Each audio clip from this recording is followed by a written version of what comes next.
Yellowstone Supervolcano 4D models solves its geographical mysteries.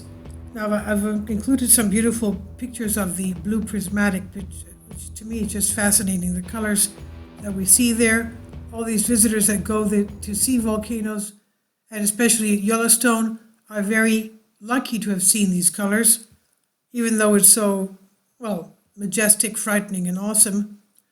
Now, this 4D model showing the geographical mysteries of Yellowstone. This is on The Conversation by Christopher Kincaid, Professor of Oceanography, University of Rhode Island. A decade ago, with Ross Griffiths of the Australian National University, we aimed to build a 4D model which could replicate the Earth's tectonic processes. Now our research has helped us understand how some of America's most mysterious geographical formations took shape. We wanted to build a new lab apparatus for simulating subduction zones. These are regions of the Earth where cold, dense oceanic plate meets less dense continental plate and descends into the Earth's mantle. In this case, it's the Pacific plate descending underneath the North American plate on the west coast of the United States. Now, the mantle is the viscous layer between the Earth's crust and outer core. Subduction is the dominant force driving movement of such plates, and one of the features that makes Earth unique in our solar system. Our goal was to represent pressures and movements in the mantle as it responds to the sinking oceanic plates, as well as to thermal evolution, which is movement of heat from the core to the surface. Many areas of science and engineering have a long tradition of employing analog rather than computerized models to represent larger scale processes. Just as toys like planes, boats, and dolls can be modeled to represent larger versions using scale factors, laboratory experiments may be used to model the mantle system by employing certain dynamic scale factors. To our 3D analog model, we added a fourth dimension, which is time. Kindly support my Patreon account. The daily posts are 5 videos daily, and they are totally different from what I have on my YouTube channel. Thank you so much for your support and that you find all my content so interesting. You'll find the Patreon account details in the description box.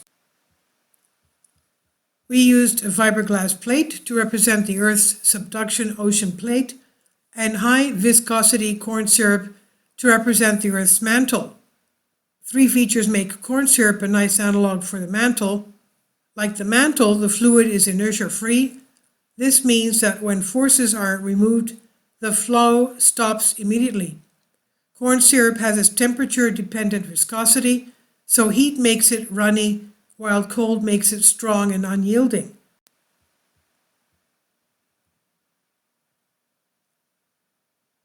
It also scales well to the mantle and, of course, can provide a nice dessert after the work is complete. We first used our apparatus to study a number of general aspects and mechanisms of subduction zones without focusing on any particular region. But all that changed when we joined a diverse group of geoscientists interested in determining the cause of some strange magma activity in the Pacific Northwest over the last 20 million years. The focus then became an odd volcanic track in central and eastern Oregon and in the US called the High Lava Plains. The goal was to connect the dots between the high lava plains and 2 other notable geographic features, the Columbia River flood basalts and the Snake River Plain. This area around the Yellowstone Park is the epicenter of much debate in the earth sciences. A number of scientists have said that the Columbia River flood basalts and the Snake River Plain are the expression of a surfacing mantle plume. A mantle plume is made of hotter, less dense rock buoyed upward through the mantle towards the Earth's surface. They resemble the kinds of plumes that we see every day: hot air balloons, lava lamps, pasta sauce on a stove, and steam plumes from industrial towers are all common examples where less dense fluid or air rises through denser material. In the mantle, plume takes on a classic shape, a large bulbous leading volume called the plume head, followed by a thin tail called the plume conduit. The surfacing of plume heads has been linked with huge outpourings of basalt called large igneous provinces, while tails are commonly proposed as the cause of linear volcanic tracts like the Hawaiian island chain in the Pacific. But for our area, the plume was not the most obvious suspect. One issue is that the Columbia River flood basalts and the Snake River Plain are not laid out in a linear pattern as would be expected if a plume surfaced beneath the westward drifting North American continental plate. Instead, the two features seem broken, with the Snake River Plain tract displaced well south of the flood basalts.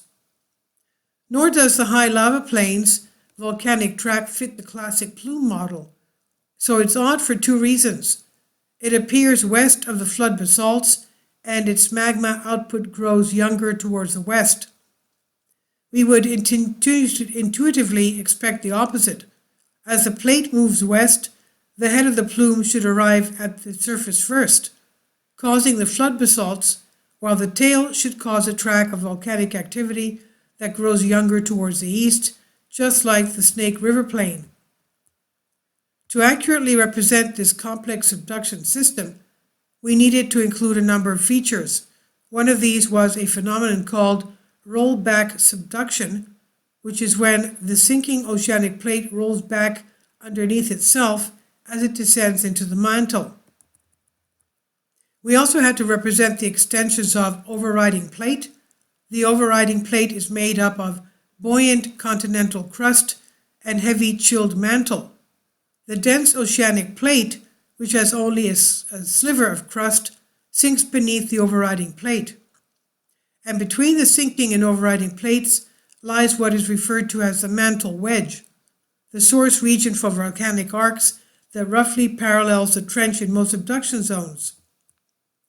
The project's piece de resistance was the representation of the mantle plume, where we could control the plume's buoyancy and position. We did this by using a modified pressure cooker where corn syrup was heated and then injected through a heated pipe into the base of the tank. By controlling its temperature, we control the density, viscosity, and rise rate of the plume. Most prior models inject plumes into a simplified fluid environment, and models which incorporate both subduction and a plume show this simple view is not sufficient. Rollback motion produces vigorous flow from the back to the front of the subduction plate, and this is known as a toroidal flow. This is like a super large eddy in the mantle. Our results showed that toroidal flow had a big impact on the buoyant plume feature.